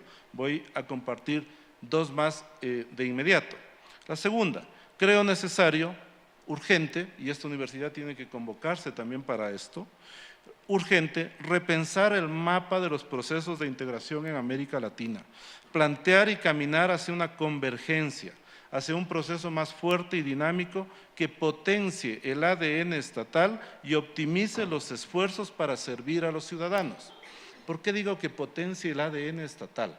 Porque oigo mucho en estos debates sobre integración en América Latina lo siguiente, que los organismos de integración tienen que generar mecanismos para apoyar las políticas de los estados nacionales. Pero seguimos pensando en clave del Estado nacional. Es decir, vamos a lo supranacional o al esquema de integración para decirle que nos apoyen una que otra cosa. A los estados por separado. Cuando la lógica debería ser, no, estos temas que nos preocupan en cada estado nacional, los vamos a trabajar en clave común. Eso es otra historia. Y yo creo que la Unión Europea ha dado pasos significativos en ese sentido. Yo creo que hay que ver ese proceso. No será perfecto, pero sí que nos puede emanar algunas lecciones muy importantes. Finalmente, pienso que es impostergable pensar más en clave común o compartida, lo que les estaba diciendo, antes que en clave individual o unilateral. Existen las bases, pero deben ser reinventadas y puestas al día para enfrentar los desafíos contemporáneos. Cierro con lo siguiente. El caso europeo vuelve a ser muy importante y hay que mirarlo. ¿Por qué Europa en este momento nos puede mostrar, Europa Occidental, un proceso de integración como el de la Unión Europea, que ha llegado a un nivel de profundidad tan importante que inclusive ha llevado al sistema supranacional, por ejemplo, toda la dinámica y las decisiones de política monetaria, de política económica, la ciudadanía europea es una realidad, etcétera, etcétera, etcétera. Y se basa en 2 o 3 acuerdos parciales de interacción económica, de intercambio económico. Los europeos le apuntaron prácticamente desde el inicio, años 50 del siglo anterior, a un solo proceso de integración y decidieron ir construyendo ese proceso de manera paulatina. no de una manera directa, por ejemplo, construyendo las bases para una federación, tal cual en esa época existía el caso de Estados Unidos o el caso de México. No, sino de a poco, según se den las condiciones, según se logren las condiciones políticas, etcétera. En cambio, me da la impresión de que en América Latina nuestros gobiernos, los ministerios de Relaciones Exteriores, la política exterior se desgasta tanto jugando en tantas canchas, con idiomas y lenguajes más o menos parecidos, apuntando a metas más o menos parecidas, pero en diferentes dinámicas, con diferentes instrumentos, y no profundizamos en ningún caso. En ningún proceso de integración hemos profundizado. Entonces yo creo que es hora, en serio, de repensar este gran capítulo de las relaciones internacionales en donde los estados tienen que apuntar a algo que realmente les una para enfrentar los retos del tiempo actual. Muchas gracias. Muchas gracias, César Montaño. Pasamos a continuación a los comentarios de Cristian Leroux de Aladi. Adelante, Cristian, por favor. Bueno, muchas gracias por la invitación. La verdad que es importante para la Aladi, bueno, todo este seminario, estas reflexiones. Quería brevemente hacer unos comentarios. Lamento mucho que el secretario general, Sergio Abreu, no haya podido estar presente. Simplemente referirme a algunas de las presentaciones, en particular al tema de la Alianza del Pacífico, que es un tema un poco crucial de todo lo que nos sucede a los organismos regionales de integración. Cuando se habló en algún momento de interinstitucionalidad, institucionalidad o falta de institucionalidad, y a veces ese problema, bueno, esa situación puede ser un problema y a veces el problema es que tiene mucha institucionalidad. La Alianza del Pacífico obviamente es un acuerdo y el protocolo comercial no está registrado en Aladi, pero al ser un acuerdo y tener presidencias pro tempore, sucede a veces lo que sucede con CELAC, que nadie sabe muy bien cómo se articula, van pasando las presidencias pro tempore. No es como el caso del Mercosur, que por más de tener presidencia pro tempore tiene una secretaría estable. Entonces, a veces se van perdiendo o va perdiendo fuerza. Algunos estados opinan que hay mucha institucionalidad, otros cuando no hay institucionalidad también es un problema. Entonces es un tema quizá complejo para decidir, pero que hay vaivenes en ese sentido, ¿no? En relación también a lo que se hablaba de la Alianza del Pacífico y la preocupación por la falta de comercio intrarregional, lo mismo acontece en Aladi. Digamos, nosotros desde la LALC, desde el 60 y desde 1980 en adelante con el Tratado de Montevideo, el secretario siempre destaca que tenemos un comercio intrarregional muy bajo. No llegamos al 12%. Y hemos hecho prácticamente todos los esfuerzos para avanzar, pero bueno, hay cuestiones complicadas de muchas veces falta de oferta exportable, falta de aprovechamiento de los acuerdos, de las preferencias, pero bueno, es una situación compleja que es un tema a solucionar y tratamos de hacer actividades en ese sentido y con los países miembros, que son 13 en Aladi. El Ecuador obviamente es uno de los países miembros, de los denominados países de menor desarrollo económico relativo, pero es un tema crucial, el tema del comercio intrarregional. Miramos mucho hacia afuera, pero no miramos a nivel intrarregional, entonces hay que hacer un esfuerzo para mí en ese sentido, de tratar de mejorar, y también se habló de la falta de coordinación de políticas macroeconómicas y de las cadenas regionales de valor, que en lo personal, ya hace 14 años que trabajo en Aladi, trabajé en el Ministerio de Economía en Argentina, he trabajado en el Mercosur, he sido negociador en Mercosur, en Aladi también, antes de ingresar como técnico y después ahora como subsecretario, pero sinceramente veo que las cadenas regionales de valor muchas veces aparecen como un mantra en todos los discursos. Es muy importante, ahora se habla del nearshoring, del friendshoring, pero la verdad que es muy poco lo que se hace o por lo que se puede bajar a tierra, digamos. Está bien en los discursos, es muy lindo, es algo medio utópico, pero yo ahí lo veo complicado bajarlo a tierra. Hemos hecho bastantes ejercicios, incluso con el CEL, ahora estábamos hablando de poder hacer algún tipo de estudio, pero quedan en estudios. Es decir, después a la hora de de poder avanzar en algo concreto se dificulta en temas de cadenas regionales de valor. Estuvimos tratando de analizar con una matriz de empalme que hicimos en Aladi alguna posibilidad de generar algunos espacios para la cadena regional de valor, ver dónde hay oportunidades, sobre todo en lo que sea Asia Pacífico, ¿no?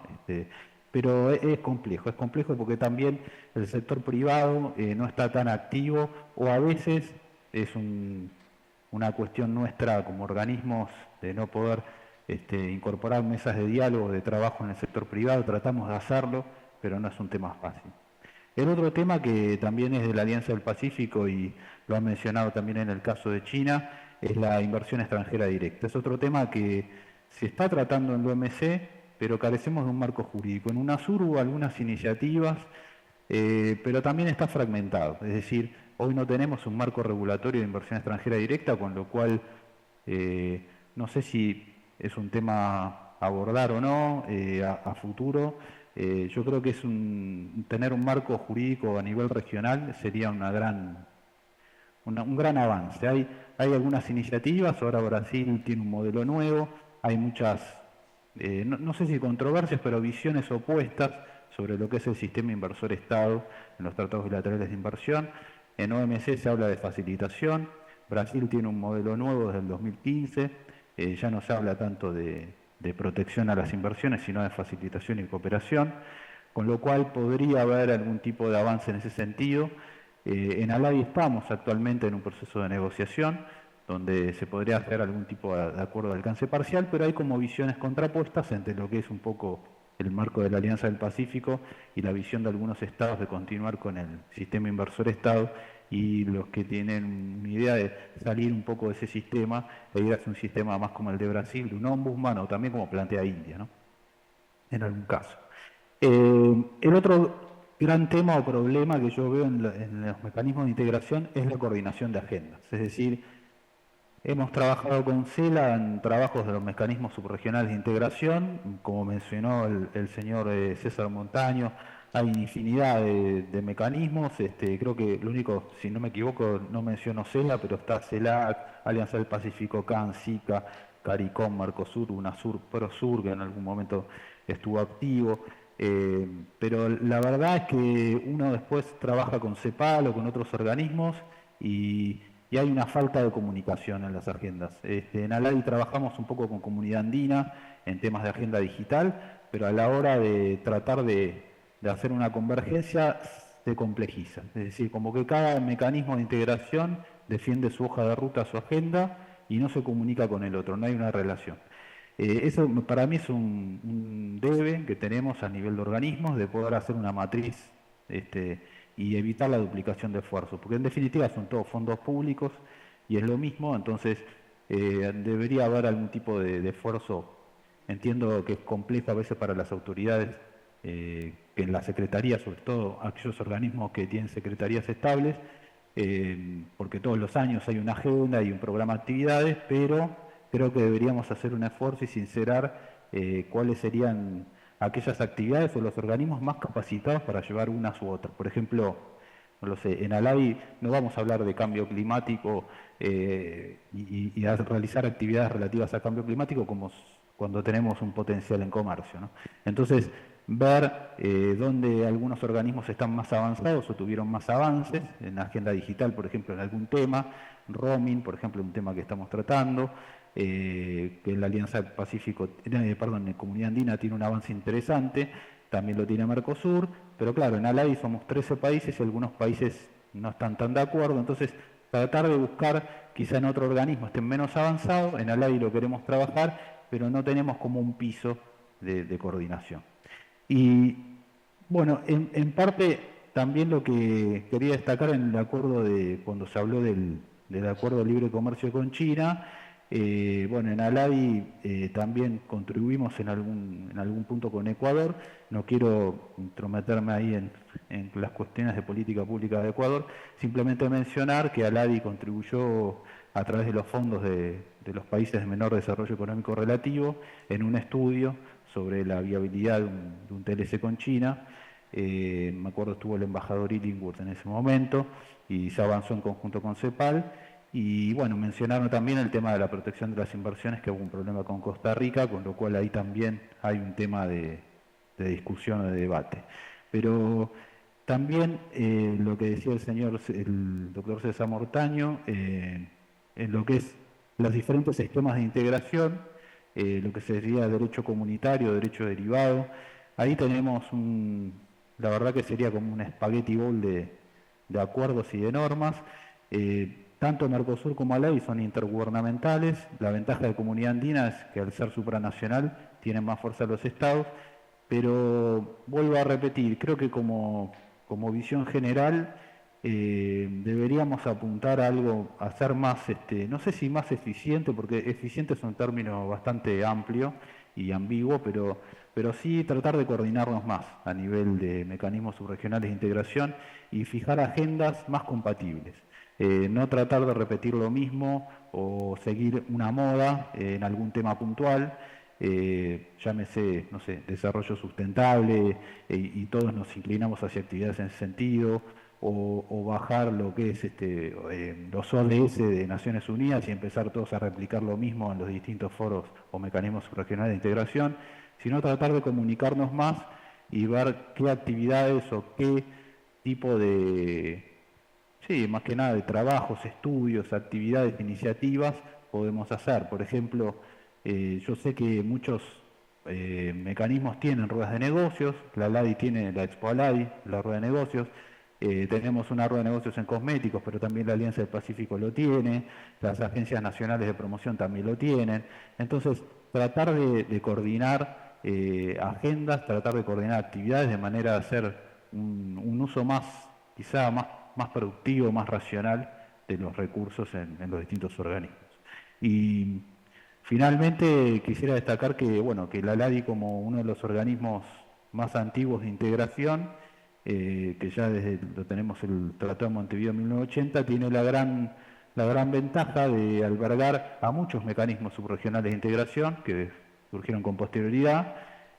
Algunos de los acuerdos están registrados en la LADI y tenemos la ventaja de tener los acuerdos de alcance parcial, con lo cual si 2, 3, 5, 6 países llegan a algún acuerdo, pueden firmar un acuerdo de alcance parcial en cualquier materia, ya sea comercial o de otra índole, y de esa manera esos acuerdos están abiertos a la adhesión, con lo cual se genera un piso interesante para lo que sería la convergencia, que es uno de los puntos también que me parece que es un debe, que hubo algunas iniciativas en Puerto Vallarta, Mercosur con Alianza del Pacífico en 2018, pero han quedado rezagadas, a veces por cambio en los gobiernos, pero me parece que hay temas que deberíamos tratarlos en general y acordar agendas. Hay temas como facilitación de comercio, ventanillas únicas de comercio exterior, todo lo que es la facilitación es importante, corredores bioceánicos, temas de infraestructura y logística, lo que ayudan a la población en general. Todo eso, gestión coordinada de fronteras, es algo sumamente importante y me parece que cada día adquiere mayor relevancia porque es lo que ayuda en definitiva a la gente, al ciudadano común, ¿no? Que pasa por la frontera, que tiene distintas iniciativas, revalidación de títulos. Y bueno, y por último, eso, más que nada, tratar de hacer un esfuerzo para coordinar agendas y desde la asociación, obviamente que desde ALADI quedamos a disposición para cualquier consulta, seminario, etcétera, que podamos contribuir. Y felicito por la organización de este seminario, que la verdad es muy interesante la temática. Muchas gracias a Cristian Leroux por sus comentarios.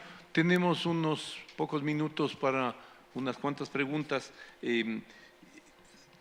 Retomando algunos elementos que ha señalado Cristian, me parece, y sería una pregunta que yo le plantearía a Gustavo, o sea, es que era potencialmente viable el que un grupo de países, o un país probablemente cuando se termine el puerto de Chancayo en Perú, se plantee como el nodo a través del cual una región tan amplia como la Alianza del Pacífico canalice sus relaciones con el Asia, o eso era simplemente un deseo. Entonces la viabilidad política de ese proceso me parece que tenía su acta de defunción al nacer. Y la segunda, aprovechando lo que ha señalado para Daniel, lo que, como conversábamos antes de que se inicie, tenemos menos de 2 meses de que se firmó oficialmente el acuerdo con China. Y lo hablábamos, es el tiempo que puede tomar a unos cargueros venir desde esa lejura hasta acá. Entonces todavía no hay datos estadísticos ni nada que nos permita tener alguna idea de cómo ha sido la evolución inicial. Pero simplemente preguntarle cómo ve las perspectivas en cuanto a un tema que se señaló, de la oferta exportable, alguna evolución en ese campo, o del incremento, la variación, la diversificación de la oferta exportable o el nivel de la situación actual de la infraestructura frente a los desafíos que se plantean por allí. Y finalmente era para César, pero yo creo que también nos pueden ayudar ustedes y sobre todo José Elías, que presentó en su presentación inicial de este evento un tema que estaba, yo lo percibí al menos cuando vi el tema de la pluralidad de marcos jurídicos. O sea, eso llevaba a muchos a hablar del spaghetti bowl, de la olla de espaguetis, de esa convergencia, de esta cantidad enorme de marcos jurídicos diferenciados en normas sanitarias, en todos los elementos tan amplios y complejos que aborda el comercio. Entonces, en ese sentido, más allá de las discusiones que muy profundamente señaló el rector, ¿cómo se ve ese proceso? Don Daniel, que estuvo insider en el manejo de las políticas comerciales, por supuesto que eso lo ve en directo. Y finalmente, igual para los tres, esta discusión de intergubernamentalidad o supranacionalidad, me recuerdo conversando con un excelente profesor argentino, Roberto Bouzas, en un trayecto por la Ciudad de México, y me decía, lo más adecuado es ver esto no como ven los informáticos o ceros o unos, sino ver como un continuo entre un 0 y un 1, entre la intergubernamentalidad como el 0 y la supranacionalidad como el 1. Todos los procesos que existen hoy día en el mundo tienen algún pequeño o esbozo de supranacionalidad, pero la inmensa mayoría son intergubernamentales. No hay a dónde perderse allí, y más bien todo apunta a que el contexto actual llevaría a un congelamiento, incluso regresión de lo que se ha avanzado en intergubernamentalidad. Lo estamos viendo en la Unión Europea. Entonces, ¿qué comentario tendrían sobre esa temática? Por favor, en el mismo orden de presentación, sí. Y luego le rogaría a don José Elías si nos ayuda con una última reflexión allí. Gracias. Gracias, estimado Marcos. Sí, un poco reaccionando a los comentarios y a tus preguntas, si era posible, era un deseo, si había viabilidad política de que la alianza sea un foro de negociación. Desde mi punto de vista, el surgimiento es contextual. Evidentemente, ahí hay otros dos fenómenos que creo que deben analizarse. Uno, un poco frente al surgimiento de UNASUR, frente a un liderazgo brasilero en América del Sur, México quizás también, que quiso tener algún grado de influencia acá. Me parece que fue un elemento importante para la consolidación, digamos, de esta iniciativa y tener México nuevamente en América del Sur. Creo que evidentemente hubo mucho optimismo en ese primer momento, pero sobre todo quizás faltó un paso previo, o 2 o 3, que es: si nosotros vamos a querer negociar o relacionarnos con un país o con una región, la gran pregunta es: ¿qué podemos ofrecerle a esa región? ¿Por qué somos atractivos para esa región? ¿Por qué esa región o ese país quisiera sentarse a negociar con nosotros? Ya lo decía Daniel y coincido con él, los acuerdos comerciales, los acuerdos de inversión, el derecho finalmente internacional económico es un instrumento, y es un instrumento que va a ser útil en función de que podamos negociarlo adecuadamente y en función de las capacidades que tengamos para beneficiarnos de ese acuerdo. Si logramos mayor acceso a mercados y tenemos exportaciones, nos vamos a beneficiar, pero que evidentemente nos puede perjudicar en la medida que abramos nuestro mercado y nuestra industria nacional no sea competitiva. Pasa exactamente lo mismo con la inversión extranjera, en fin. De tal manera que el paso previo, que desde mi punto de vista tendría que haberse dado o debería darse inclusive a día de hoy, y que la propia CEPAL ya lo planteaba hace algunos años cuando señalaba que debíamos tener una embajada América Latina en Beijing, es preguntarnos frente a la región del Asia-Pacífico, frente a la China, ¿qué podríamos nosotros ofrecerle? ¿Por qué seríamos nosotros, digamos, una región o países que puedan ser, que la China le pueda interesar sentarse a negociar?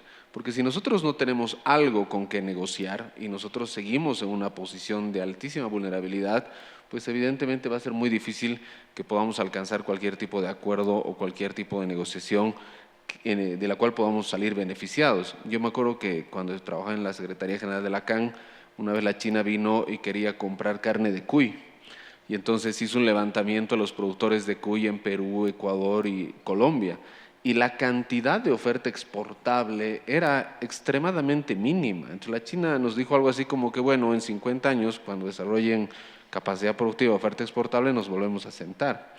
Y esto es un ejemplo muy real de que creo que hay muchos pasos previos que tendríamos que dar antes de pensar en ver cómo nos vamos a relacionar con con esa región o con este país. En cuanto a la pluralidad de acuerdos que señalabas, estimado Marco, ya lo señalaba el representante de Aladi, que se ha intentado hacer esta gran matriz para ver qué es lo que regula la CAN, qué es lo que regula Mercosur y todos los demás. Y yo me acuerdo y participamos, en ese momento estaba ya en el tribunal, en varias reuniones de convergencia en el marco de la UNASUR.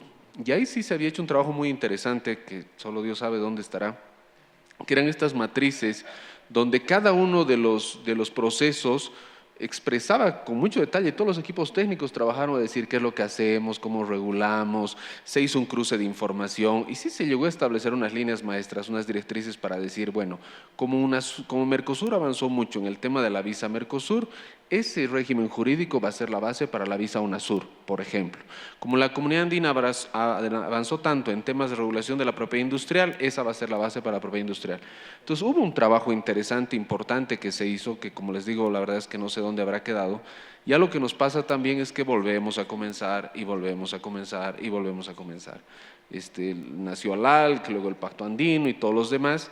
Y creo que ahí sí, digamos, instituciones como Aladi, que tienen, como nos decía, digamos, una membresía mayor, sí pueden ser foros interesantes para por lo menos sistematizar y ojalá podernos sentar.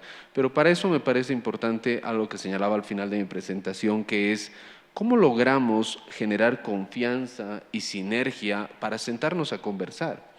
O sea, después de todo lo que había avanzado la Alianza del Pacífico, y aquí coincido un poco también con lo que decía el señor Aladi, no necesariamente es que se necesita un alto grado de institucionalidad como la Comunidad Andina, que se ha vuelto súper lenta. Y esto igual un poco enlazo con lo último que decías de supranacionalidad versus intergubernamentalidad. Pero también se ha comprobado con la alianza que la ausencia completa de institucionalidad tampoco es la panacea, ¿no? Que en algún momento ellos se presentaban como el nuevo modelo de coordinación súper eficiente. Entonces esto nos marca un desafío de decir, oye, tal vez no se requiere un proceso supranacional estricto con derecho comunitario y un tribunal, quizás para algunos temas sí, que podrían ser importantes, se me ocurre el derecho del consumidor, por ejemplo, para así proteger a los consumidores de todos los países en los que hay acuerdos comerciales, pero quizás hay otros temas en los que se requiera tener mayor flexibilidad. Y yo creo que después de toda la experiencia de tantos años de regionalismo, sí tendríamos que estar en la capacidad de identificar esos temas, de hacer una agenda muy corta. Pablo nos decía cuando reaccionaba a la presentación de la persona de la CEPAL, que quizás por sectores no funciona y deberíamos pensar algo más holístico. Como ideal sí, pero en la práctica yo creo que deberíamos identificar ni siquiera sector, un tema en el que estemos de acuerdo, en el que se genere algún mínimo de sinergia. En la CAN el roaming funcionó muy bien, por ejemplo, que puede ser un tema técnico, pero logró que nos sentáramos a la mesa. Y quizás ahí los temas ambientales, quizás los temas de, no sé, habría que buscar ahí algún tema. Otro ejemplo que les pongo, en el caso del litio, por ejemplo, el triángulo del litio, Chile, Argentina, Bolivia, peleándonos por intentar, digamos, promover inversión en cada uno de los países, intentando asociarnos hasta geopolíticamente. Desde mi punto de vista era una oportunidad maravillosa para hacer una especie de seca aquí, ¿no? digamos, de la comunidad del carbón y del acero. Tenemos un recurso natural, podríamos habernos juntado para ofrecer todos los yacimientos o generar quizás industrialización de manera conjunta. Pero sentemos a Boric, a Luis Arce y a Milei ahora, súper complejo. Entonces, busquemos quizás un tema, ni siquiera un sector, un tema para empezar a dialogar. Y yo creo que quizás de ahí podríamos comenzar a identificar estas matrices. Y concluyo señalando que yo creo que si algo hemos aprendido durante todo este tiempo es que evidentemente hay que ser más pragmáticos, es que no debemos ser dogmáticos entre lo supra y lo intergubernamental. Creo que evidentemente hay que buscar un tema, espacios, digamos, de diálogo, buscar esta coordinación, buscar esta mayor sinergia.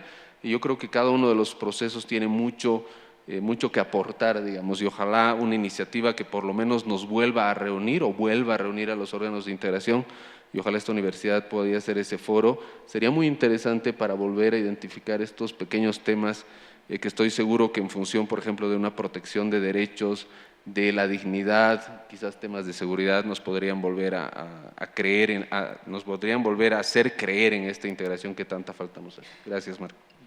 Listo, muchas gracias. Por favor. Muchas gracias, estimado Marco. Igualmente, en reacción a todas las preguntas, para ir de más a menos, tal vez quedarnos un poquito en el ámbito de lo que ya ha comentado ahora Gustavo, ¿no es cierto? En el tema de la integración regional, independientemente de que sea comercio y demás, yo creo que América Latina está pasando por uno de los peores momentos en términos del diálogo político. Lamentablemente, los extremos han hecho que no se puedan ver. Es imposible sentarles a dos presidentes de una misma región hoy por hoy. Y eso es culpa de los propios mandatarios, digamos, y al final del día de los propios electores que elegimos la polarización. Eso ha hecho daño tremendo, creo yo, a América Latina, toda esa polarización. Y hoy por hoy no es nuevo decir que la UNASUR ya no existe. Además, nació como un foro extremadamente ideologizado y político, no iba a funcionar nunca. Eso es, en mi humilde criterio, eso es parte del problema de por dónde está ahora el diálogo político de América Latina, no de la solución, ¿no? Si se quisiera retomar nuevamente este diálogo, habría que partir de lo existente, que ha mostrado, que, además, que a pesar de los vaivenes políticos, se sostiene y hoy por hoy es parte de la fuerte institucionalidad o de la escasa, como quieran verlo, que tenemos. Aladi es uno de esos marcos, por ejemplo, ¿no? Ha subsistido, tiene sus años de edad, pero ha subsistido, y si es que desapareciera mañana habría que volverla a crear, porque es muy importante en términos económicos y comerciales, es un foro válido para eso. CEPAL tiene otro, dicho sea de paso, José fue parte de la ayuda en técnica que tuvimos tanto de Aladi y desde CEPAL en los temas de acuerdos comerciales en general, incluyendo China, si es que aprovecho para comentarlo también ahí. Y ahí hay capacidades que han traspasado los gobiernos. El mismo comentario que yo hice respecto al TLC de China es en dónde están los aspectos que trascienden un poquito los gobiernos, que trascienden la tendencia de un determinado gobierno y que han hecho o han construido para América Latina, ¿no? Hay que encontrar nuevamente ahí esas bases, que creo yo. Y hablando de en dónde podríamos un poco sacudir o actualizar nuestra normativa, nuestro marco institucional y demás, justo comentaba con Marco al inicio, por ejemplo, en la comunidad andina se ha hecho un esfuerzo para mapear en dónde estarían los espacios para la reingeniería institucional de la CAN, reconociendo que es un foro que debe existir porque la integración económica y comercial es la base, no es lo único, pero es la base fundamental de lo que hoy es la comunidad andina, que tiene muchos otros aspectos. Tiene la parte de comunicaciones, como dijo Gustavo, en el roaming, hay la parte de movilidad e inmigración, en fin, es un campo bastante amplio, pero el corazón de la integración sigue siendo lo comercial. Entonces, eso tiene que existir. Pero, por ejemplo, ¿es necesario tener un parlamento andino? En mi criterio como ciudadano, la respuesta es no. No tiene que existir un parlamento andino, no funciona en esto entonces. Tal vez en los 60 funcionaba, hoy no. Es parte de la discusión y del debate y de los acuerdos políticos que hay que tener. Por cierto, decir esto adentro en las instituciones de la CAN a veces puede ser políticamente incorrecto, pero de alguna forma es parte de lo que en beneficio del ciudadano hay que ponerlo de frente, ¿no? Por mencionar un ejemplo, hay varios espacios ahí en donde se podría refrescar esa institucionalidad. He hablado del ejemplo de la CAN. en todo este Spaghetti Bowl hay varias otras referencias que se pueden un poco tomar en cuenta, ¿no? Ahora, en la reflexión de qué deben llevar el organismo como tal, multilateral, o si deben estar, a qué nivel de supranacionalidad deben estar, yo allí sí me voy más un poco por la visión algo más actual de cómo ha funcionado un poco la integración en general en el mundo, y es las realidades son muy distintas en el mundo, y las propias realidades en América Latina son distintas. Nos jactamos de ser el continente más diverso del mundo, y eso es un mérito, pero también es un desafío. Entonces, hablar de la economía de Brasil no tiene nada que ver la economía de Brasil con la economía de Ecuador o la propia de Perú, por ejemplo. Son totalmente distintos, con distintos niveles de intereses, a pesar de que están en América Latina y de que podemos compartir muchos de nuestras bases fundacionales y demás. Las economías no son iguales, y por lo tanto los procesos de integración que busca el uno son muy poco parecidas a los que busca el otro. El claro ejemplo está China. China para Ecuador no se negoció un TLC por negociarlo.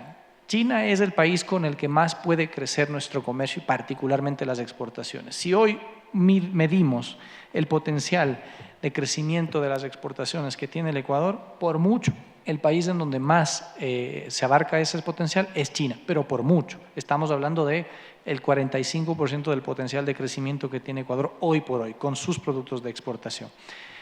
Claro, si le preguntas esto a Brasil, probablemente sea menor, probablemente le interesen otros productos, pero Brasil no es un país al que le interese tener un TLC con China. A nosotros sí, por otras razones. Entonces, hay distintas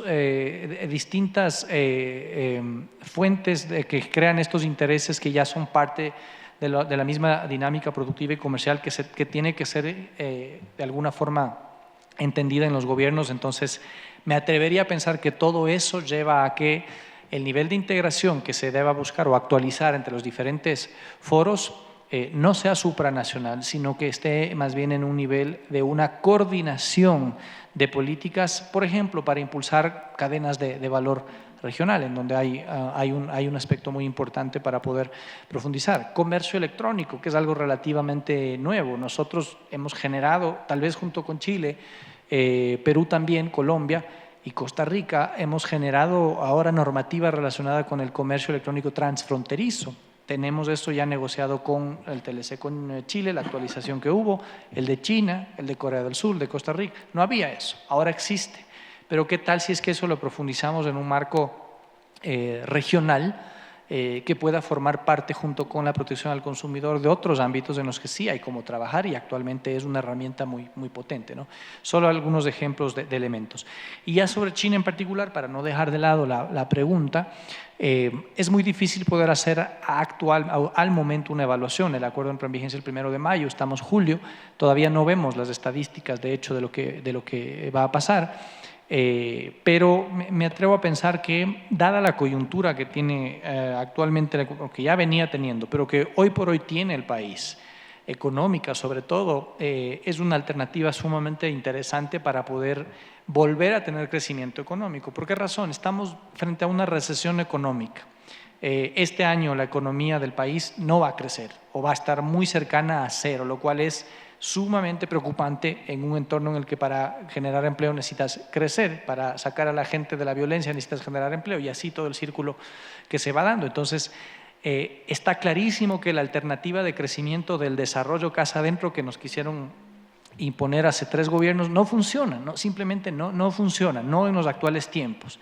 En una economía pequeña y dolarizada como la del Ecuador, la alternativa de un crecimiento sostenible y desarrollo es mirando hacia los mercados externos, a través de acuerdos comerciales como uno de los pilares fundamentales, no exclusivamente, pero sí vinculado a eso. Ahora que tenemos China en vigencia, Costa Rica un poquito más adelante, entrará en vigencia Corea para el próximo año, más lo que ya tenemos con la Unión Europea, etcétera, más que nunca es volcarnos a ver, y este es el mensaje que doy sobre todo en foros empresariales, con invitaciones y talleres que tengo, mañana tengo otro también en Manabí, es el mismo mensaje de decir, Hoy más que nunca, si es que tu empresa quiere crecer, si es que los sectores productivos quieren crecer, necesitan enfocarse en los mercados internacionales y buscar las alternativas para volcar sus productos afuera. Puede ser que China no sea tu mercado, porque si es que tú produces, no sé, algún producto farmacéutico, China es un monstruo en productos farmacéuticos, no le vas a vender productos farmacéuticos a China nunca, pero sí a Costa Rica, en donde próximamente va a entrar en vigencia un acuerdo. Entonces, hay que enfocarse en las diferentes alternativas, pero buscar los mercados externos, porque la economía del país actualmente está complicada y va a seguir estando complicada durante algún tiempo. Entonces, desde ese punto de vista, digamos, es una perspectiva algo complementaria de por qué es importante esa implementación del TLC con China, con sus desafíos que vienen por delante, como había mencionado, pero que creo que va a ser positiva en el tiempo. Muchas gracias. Por favor, José Luis. Sí, que estaría difícil en pocos minutos, pero bueno, el tema de la supranacionalidad versus la intergubernamentalidad. La supranacionalidad es muy importante si uno quiere pensar en un poco la certeza jurídica, ¿verdad?